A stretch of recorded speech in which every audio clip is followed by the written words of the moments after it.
خداوند یسوع المسیح ہمارے منجی یشوع مشیخ کے عظیم اور جلیل اور قدوس نام میں آپ سب کی سلامتی ہو۔ نبیوں کی کہانی بائبل اسٹڈی پروگرام کے ساتھ ہارون خان آپ کی خدمت میں حاضر ہے، اور ہم خداوند کے زندہ پاک کلام میں سے، بائبل مقدس میں سے، رومیوں کے خط کو پڑھنے سے پہلے، رومنز کے لیٹر کو پڑھنے سے پہلے اس کا انٹروڈکٹری سیشن کر رہے ہیں، تعارفی پروگرام کی ایک سیریز کر رہے ہیں، اور اس سلسلے میں آج تیسرا پروگرام ہے، third program of the introduction series ہے۔ عزیزو، میری کوشش ہوتی ہے کہ ہم کلام مقدس کو ہمیشہ سیاق و سباق کے مطابق، کانٹیکسٹ کے مطابق پڑھیں اور سیکھیں اور سمجھیں، تاکہ خداوند کی مرضی کو، ٹھیک مرضی کو جاننے والے ہوں۔ اور اس حوالے سے اگر ہم سیکھنے کی اور سمجھنے کی اور فرما برداری کی روح رکھتے ہیں، جو کہ خداوند کے بیٹے اور بیٹیوں کے لیے ضروری ہے، تو عزیزو، یہ پروگرام آپ کے لیے روحانی اور علمی ترقی کا وسیلہ بنے گا۔ خداوند کا پاک کلام آپ کے لیے ترقی کا، آگے بڑھنے کا، پروگریس کرنے کا وسیلہ بنے گا، وگرنہ ہم انہی روایات میں جو کہ مین میڈ ہیں، جو کہ انسانی روایات ہیں، ان میں پھنسے رہیں گے اور کلام کی سچائیوں سے دور رہیں گے، جو کہ خداوند کی مرضی نہیں۔ سو آئیں خداوند کی مرضی کو جاننے کی کوشش کریں، اس کے کلام کو پڑھنے کی، سمجھنے کی، اور اس پر تابع داری سے چلنے کی اپنی سعی، اپنی کوشش، اپنی ایفرٹ کریں، تاکہ خداوند ہماری اس کوشش میں برکت ڈالیں، وہ ہمیں اپنے دہنے ہاتھ سے سنبھالیں، اور وہ ہمیں اپنے قد کے اندازے تک پہنچنے کی برکت عنایت دیں۔ گزشتہ 2 پروگراموں میں، پریویس 2 ایپیسوڈز میں، جو ہم نے رومیوں کے خط کے حوالے سے انٹروڈکٹری طور پر، تعارفی پروگرام کے طور پر کی، عزیزو، ہم نے کئی فیکٹس کو اسٹیبلش کیا، کئی حقائق کو سیکھا، جو پولوس کے کردار کے حوالے سے، پولوس کی اپ برنگنگ کے حوالے سے، اور پولوس کی کوالیفیکیشنز کے حوالے سے تھے۔ اس کی سوچ کو، اس کے پوائنٹ آف ویو کو، اس کے نظریہ کو ہم نے تاریخ کے، ہسٹری کے اور کلام کے آئینے میں دیکھا۔ And in continuation of the last 2 episodes, اسی تسلسل میں جس میں ہم نے آخری 2 اقساط کو سیکھا، ہم اس پوائنٹ پر تھے کہ پولوس ربی شاؤل کس طرح ہلاخا کے ماہر تھے۔ ہلاخا وہ جو کہ ربینیکل جوئش انٹرپریٹیشن ہے، اس خدا کے قانون کی، خدا کے حکم کی، جس کو زمینی حقائق کے مطابق، دنیاوی اصولوں کے مطابق اپنی زندگی میں لاگو کیا جا سکتا ہے۔ اور پولوس نہ صرف گملیل کے اسکول سے فارغ التحصیل، ہلاخا کے ماہر، خود ہلاخا دینے والے رہبائی تھے، بلکہ جب ان کی خداوند یسوع المسیح سے ملاقات ہوتی ہے دمشق کی راہ پر، اور وہ ایماندار یہودیوں کے درمیان رہتے ہیں، اور پھر خداوند یسوع المسیح کے قدموں میں وقت گزارنے کے لیے جاتے ہیں، تو ان کی سوچ کا اور ان کے ہلاخا دینے کا جو طریقہ کار ہے، وہ یشوع آف نازرت، یسوع المسیح ناصری کے حوالے سے مزید ترقی پاتا ہے، مزید نکھر جاتا ہے۔ پول کا ڈائلیما کیا تھا؟ پول کے سامنے دوویدھا کیا تھی؟ وہ دوویدھا یہ تھی، وہ ڈائلیما یہ تھا کہ پولوس رسول نے ان تمام اصولوں کو، جو کہ توریت اور تناخ کے تھے، جس کو ہم پرانا عہد نامہ کہتے ہیں، جو کہ خداوند آسمانی باپ کی شریعت، اس کی نصیحت، اس کا انسٹرکشن سیٹ ہے، اس کے بیٹے اور بیٹیوں کے لیے، اس کے چنے ہوئے لوگوں کے لیے۔ تو پولوس رسول کو، ربی شاؤل کو ایسا ہلاخا دینا تھا جو جینٹائلز کو بھی، جو غیر اقوام کو بھی قابل قبول ہو۔ اب ایسی صورتحال میں جہاں ان غیر اقوام کے لیے کوئی فارمل اسکول آف ٹیچنگ موجود نہیں ہے، کوئی باقاعدہ مدرسہ یا یشیوا موجود نہیں ہے جہاں پر پہلے انہیں تناخ اور توریت سکھائی جائے، تاکہ خداوند کی شریعت اس بیک گراؤنڈ میں ہو، تب انہیں دنیا میں اس اصول کو، اس شریعت کو ایکسیپٹ کرنے کا، رن کرنے کا، اس کے مطابق چلنے کا طریقہ ہلاخا سمجھایا جا سکے۔ تو پولوس اس ڈیلیما کو، اس دوویدھا کو اس طرح ٹیکل کرتے ہیں کہ وہ کچھ ایسی سلوشنز، کچھ ایسی رولنگز، کچھ ایسی کنکلوژنز، کچھ ایسا ہلاخا ڈیولپ کرتے ہیں جو غیر اقوام کو سمجھایا جا سکے ان کی ٹرمز کے مطابق۔ اب سمجھانا کس نے تھا؟ سمجھانا تھا ان ان یہودی ایمانداروں نے جو مسیح پر ایمان لا چکے ہیں، تاکہ وہ آہستہ آہستہ انہیں خداوند کی توریت بھی سمجھائیں، اور توریت کے تناظر میں، توریت کی نیو پر پولوس کے ان ہلاخا کو، ان زندگی گزارنے کے اصولوں کو سمجھا سکیں۔ پولوس یاد رہے کہ ایک ٹرینڈ ریبائی تھے، سو ان کی نالج، ان کی تعلیم باقی جو لوگ ہیں یہاں پر، جیسے مثال کے طور پر جیمز یا یعقوب جو کہ یروشلم کی کلیسیا کے ہیڈ تھے، یا پطرس، ان سے کہیں زیادہ تھی۔ سو جہاں پطرس اور یعقوب کے خطوط بہت سیدھے اور آسان فہم ہیں، وہاں پولوس کی رائٹنگز، پولوس کے خطوط، ایپسٹلز کئی دفعہ مس انٹرپریٹ کیے جاتے ہیں، اور کئی دفعہ بے یقینی کی، کنفیوژن کی سچویشن کریٹ ہوتی ہے، اس وجہ سے کیونکہ پولوس اپنے ذہن میں تو بہت کلیئر ہے کہ انہوں نے توریت، خداوند کے آئین احکام کی نیو پر، فاؤنڈیشنز پر، بیسز پر ہلاخا، غیر قوم کے لیے ہلاخا، غیر قوم کے لیے اصول مرتب کیے ہیں۔ تاہم چونکہ ان کو سمجھانے کے لیے، چونکہ ان کو الیبریٹ کرنے کے لیے ایماندار یہودی چاہیے تھے ان کلیسیاؤں میں، ان فیلوشپس میں، ان جماعتوں میں جہاں پر پولوس اپنے سفر کے دوران گئے تھے، اور وہاں پر کلیسیائیں، وہاں پر فیلوشپس ڈیولپ کر کے آئے تھے، اور پھر یہ خطوط لکھ رہے تھے ان کو مزید سکھانے سمجھانے کے لیے۔ وہ ایماندار یہودی، وہ لیڈرز کچھ عرصہ تک تو وہاں پر موجود رہے، for a little bit of time they were there. یاد رہے ہم نے اعمال کی پوری کتاب کی اسٹڈی میں ایک بات بہت اچھی طرح نوٹ کی ہے، ہائی لائٹ کی ہے، کہ پولوس ہر غیر قوم کے علاقے میں جاتے ہوئے عبادت خانہ کو اپنی بیس بناتے تھے، یہودی عبادت خانہ کو، سینگاگ کو، اور وہاں پر جو پہلے سے ایماندار، مسیح پر ایمان لانے والے یہودی موجود تھے، ان کے ساتھ مل کے کام کرتے تھے۔ سو ایفیکٹولی وہ وہاں کے ناصری یہودیوں کو انچارج بنا کے آتے تھے۔ یہ ناصری یہودی انہیں پولوس کے حوالے سے جو ہلاخا تھے، جو اصول تھے، جو رولنگز تھے، وہ بھی سکھاتے تھے، اور پھر آہستہ آہستہ جو بیسز ہیں توریت کی، جو بیسز ہیں تناخ کی، یعنی پرانے عہد نامے کی، وہ ان کو سکھاتے جاتے تھے۔ اور ہم اس حوالے سے جانتے ہیں کہ اعمال کے 15ویں باب میں یہ چیز ہمیں نظر آتی ہے۔ ایکٹس چیپٹر 15 میں ہم نے اس بات کو سیکھا، جہاں پر ختنہ کو نجات کے ساتھ منسلک کیا جا رہا تھا۔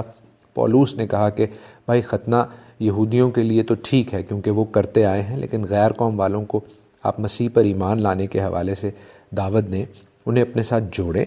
لیکن فوراً ختنہ کو نجات کے ساتھ منسلک نہ کریں۔ اور جو احکام انہوں نے اس حوالے سے اسٹیبلش کیے یروشلم کی کلیسیا کے ساتھ، جو ہلاخا، جو اصول، جو رولنگز انہوں نے اسٹیبلش کی، وہ ہم پڑھ چکے ہیں، وہ بڑی واضح ہیں۔ وہ 4 چیزیں تھیں۔ میں ان کو کتاب مقدس میں سے، بائبل میں سے آپ کے لیے پڑھ بھی دیتا ہوں، اور ساتھ میں یہ بھی بتا دوں کہ پھر انہوں نے کہا کہ توریت ہر ہفتے کو، ہر سبت کو سکھائی جاتی ہے، سو باقی چیزیں وہ آہستہ آہستہ کر لیں گے۔ They will learn the rules, they will learn the word of God. وہ آہستہ آہستہ خداوند کے آئین احکام کو سیکھتے جائیں گے، جو سیکھنے کی روح رکھتا ہے۔ دیکھیں لکھا ہے اعمال کے 15ویں باب میں کہ ایسی چیزیں مت کھاؤ جو بتوں کو پیش کی گئی ہوں، ایسی غذا ناپاک ہوتی ہے، حرام کاری کے گناہ نہ کرو، خون مت کھاؤ، اور ایسے جانور مت کھاؤ جو گلا گھونٹ کر ہلاک کیے گئے ہوں۔ یہ سب چیزیں مت کیا کرو۔ یہ 4 چیزیں تھیں، یہ رولنگز فوراً بتائیں غیر قوموں کے لیے کہ یہ چیزیں چھوڑ دیں۔ اور ہم نے اس کے حوالے سے بھی سیکھا کہ یہ بھی توریت کا، تناخ کا، خداوند کی شریعت کا حصہ تھیں، اور لکھا ہے کہ یہ سب چیزیں مت کرو، کیونکہ ابھی بھی یہودی ہر شہر میں ہیں جو موسیٰ کی شریعت کی تعلیم دیتے ہیں، اور موسیٰ کی شریعت کے الفاظ ہر سبت کے دن تمام یہودی عبادت خانوں میں کئی نسلوں سے پڑھے جاتے ہیں۔ So that was the whole idea کہ پولوس غیر قوم کو سکھا رہے ہیں، سمجھا رہے ہیں، اور مسیح ناصری کے اس حلقہ میں شامل کرتے جا رہے ہیں۔ یہ 4 چیزیں فوراً ایکسیپٹ کی جائیں، اور باقی چیزیں پھر آہستہ آہستہ، کیونکہ ہر سبت کو، ہر ہفتے کے دن یہودی عبادت خانہ میں جو بیسز ہے ناصریوں کے لیے بھی، مسیحی ایمانداروں کے لیے بھی، وہاں پر آپ سیکھتے جائیں گے اور آہستہ آہستہ مزید خدا کے آئین اور قانون کو، اس کے پرنسپلز کو جو کہ ڈیوائن ہیں، جو کہ الہی ہیں، ان کو اپناتے جائیں گے۔ تو یہ سوچ پولوس کے خطوط کے حوالے سے بھی ہے۔ اب یہ باتیں انیشلی، جیسے میں نے کہا، ابتدائی طور پر تو ٹھیک رہیں، تاہم جب تیسری چوتھی صدی عیسوی تک آتے آتے مسیحت ایک ایسے مذہب کے طور پر اسٹیبلش کر دی گئی جو کہ یہودیت کی ضد ہے، جوڈائزم کے بالکل برخلاف ہے، کیونکہ اس میں سیاسی عناصر شامل تھے، اس میں پولیٹیکل ایشوز انوالو ہو گئے تھے۔ رومن بادشاہ جو کہ خود کو سیاسی طور پر مضبوط دیکھنا چاہتا تھا، وہ یہودیوں کو کمزور کرنے کے لیے ایک ایسا نیا مذہب ڈیولپ کر گیا جس کو یہودیوں سے اور یہودیوں کی تعلیم سے، حالانکہ تعلیم تو خدا کی ہے، شریعت تو خدا کی ہے، یہودیوں کی نہیں، یہودیوں کو دی گئی تھی فالو کرنے کے لیے، تاہم وہ چونکہ یہودیوں کے ساتھ منسوب کر دی گئی، اور آج بھی کئی لوگ غلط طور پر ایسا خیال کرتے ہیں، اس وجہ سے ان بیسز پر مسیحت اور یہودیت ایک دوسرے سے بالکل جدا ہوتے گئے، اور مسیحت کو یہودیت کی ضد میں، یہودیت کی نفرت میں خدا کے آئین اور احکام سے نفرت کرنا بھی سکھا دیا گیا۔ کئی 100 سال گزرنے کے بعد اب مسیحت میں خداوند کے کلام کو، خداوند کے آئین کو، خداوند کے توریت کو، خداوند کی شریعت کو سمجھنے والا دل پیدا ہوتا جا رہا ہے۔ And this is a sign of end times, یہ آخری ایام کی بہت بڑی نشاندہی ہے۔ میں اس حوالے سے بھی کلام مقدس میں سے، بائبل میں سے ایک حوالہ آپ کے گوش گزار کروں گا، لیکن پہلے میں ایک دو چیزیں ہائی لائٹ کر دوں آپ کے لیے، ان کو مارک کر دوں آپ کے لیے، کہ رومنز 9 اور رومنز 10 میں، رومیو کے خط اس کے 9ویں اور 10ویں باب میں پولس رسول اس حوالے سے جو آرگیومنٹس، جو ڈسکشن، جو ہلاخہ، جو اصول مرتب کر رہے ہیں، ان کو وہ پرانے عہد نامے سے، شریعت سے کنیکٹ کریں گے، اور ہم بھی اس بات کو سیکھیں گے جب ہم اپنے اس علمی اور روحانی سفر میں 9ویں اور 10ویں اور 11ویں باب تک پہنچیں گے۔ آپ کے سوالات ابھی سے رومیو کے خط کے حوالے سے مجھے آنے شروع ہو گئے ہیں، لیکن یہ بات ذہن میں رکھیں کہ ہر ایک بات کو ہم نے کلام مقدس کی روشنی میں، اس کے آئینہ میں، اس میجرنگ سٹک کے مطابق، اس کسوٹی کے مطابق جانچنا ہے جو کلام مقدس ہے۔ یاد رہے کہ پولس خداوند یسوع المسیح سے، خدا باپ سے ہرگز بڑے نہیں ہیں۔ تو اگر ہم میں سے کچھ لوگ پولس کی باتوں کو سمجھ نہ سکیں اور اسے خداوند یسوع المسیح کی، خدا باپ کی شریعت کے برعکس سمجھیں اور خداوند کی آسمانی باپ کی نافرمانی کرنے کے لیے پولس کی ٹیچنگز کا غلط فائدہ اٹھائیں، اس کو بیسس بنا کر خدا کے سامنے آرگیومنٹ کریں کہ جی پولس نے تو ہمیں یہ کہہ دیا ہے، تو عزیزو کسی طور پر یہ آرگیومنٹ بھی، کسی طور پر یہ جرحہ بھی صحیح نہیں، کیونکہ پولس یسوع المسیح کے ماتحت ہیں، یسوع المسیح پولس کا ماتحت نہیں، اور پولس خدا باپ کے، اس کے آئین کے، اس کی شریعت کے ماتحت ہیں، خدا باپ یا اس کی شریعت پولس کی ماتحت نہیں۔ آج کے پروگرام میں ہم نے اس بات کو اسٹیبلش کیا، اس بات کو، اس موقف کو قائم کیا کہ پولس کی رائٹنگز کو، پولس کی تصنیف کو سمجھنے کے لیے ہمیں عقل، فہم اور توریت کی، شریعت کی، کلام مقدس کی سمجھ ہونی چاہیے، وگرنہ جیسے پطرس کہتے ہیں اپنے دوسرے خط میں، اس کے 3 باب میں، 2 پیٹر چیپٹر 3 میں، کہ یاد رکھو ہم بچ گئے ہیں کیونکہ ہمارا خداوند صبر و تحمل والا ہے، اور ہمارا عزیز بھائی پولس یہی باتیں تم سے کہتا ہے جب اس نے تمہیں اپنی حکمت سے لکھا جو خدا نے اسے دی تھی۔ پولس یہ تمام چیزیں اپنے خطوں میں لکھتا ہے۔ کبھی کبھی کچھ باتیں پولس کے خطوں سے سمجھ میں نہیں آتی، اور کچھ لوگ جاہل اور جو ایمان میں کمزور ہیں، وہ جو دوسرے صحیفوں کا بھی غلط مطلب نکالتے ہیں، وہ پولس کی باتوں کو بھی غلط انٹرپریٹ کرتے ہیں، غلط اس کی تشریح کرتے ہیں، اور ایسا کر کے اپنے آپ کو تباہ کر رہے ہیں۔ عزیزو، پولس کے خطوط کو سمجھنے کے لیے ہمیں خداوند کے آئین احکام کے حوالے سے میچور ہونا چاہیے. اور جیسے میں نے کہا کہ اس کی ایک ریکوائرمنٹ تھی کہ غیر اقوام کو جو یہودی عبادت خانوں میں سنگوگ میں آتے ہیں یہ خطوط سمجھانے والے ایماندار یہودی ہوں، یا عبرانی کو، ہیبرو روٹس کو سمجھتے ہوں، توریت سے، خداوند کی توریت سے، خداوند کی ٹیچنگ سیٹ سے واقف ہوں. وگرنہ پولس رسول کے خطوط کو پڑھنا اندھے کو اندھا راہ دکھانے والی بات ہے، اور اس طرح دونوں گڑھے میں گرتے ہیں. زکریا کے صحیفہ میں، ان دی بک آف زکریا، اس کے 8 چیپٹر میں، 8ویں باب میں بہت خوبصورت پیشن گوئی ہے جو اینڈ ٹائمز کے حوالے سے، جیسے میں نے کہا، آخری ایام کے حوالے سے ہے. اور خداوند کا بندہ کہتا ہے کہ بہت سے لوگ اور زبردست قومیں خداوند قادر مطلق کی کھوج میں یروشلم آئیں گی. یروشلم کیوں آئیں گی؟ کیونکہ that is the basis, Hebrew roots, عبرانی کلچر کو سمجھنے کے لیے، اسرائیلی کلچر کو سمجھنے کے لیے، اس سیاق و سباق کو، اس کانٹیکسٹ کو سمجھنے کے لیے جو خداوند کے کلام کو سمجھنے کے لیے ضروری ہے. اور لکھا ہے کہ وہ وہاں ان کی عبادت کرنے آئیں گی. خداوند فرماتا ہے کہ ان ایام میں، اینڈ ٹائمز میں، آخری ایام میں، ساری دنیا کے لوگ یہودیوں کا دامن پکڑیں گے اور کہیں گے کہ کیا ہم تمہارے ساتھ عبادت کرنے کے لیے جا سکتے ہیں، کیونکہ ہم نے سنا ہے کہ وہاں خدا تمہارے ساتھ ہے.